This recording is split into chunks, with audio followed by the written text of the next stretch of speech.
¿Cómo extraer archivos WIM? Ve a asizip.com, haz clic en descomprimir, luego otros, luego navega a extraer archivos WIM.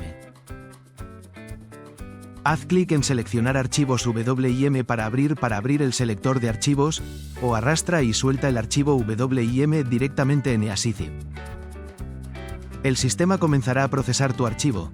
Puede tomar unos segundos dependiendo del tamaño del archivo. Una vez que la extracción esté completa, todos los archivos serán listados.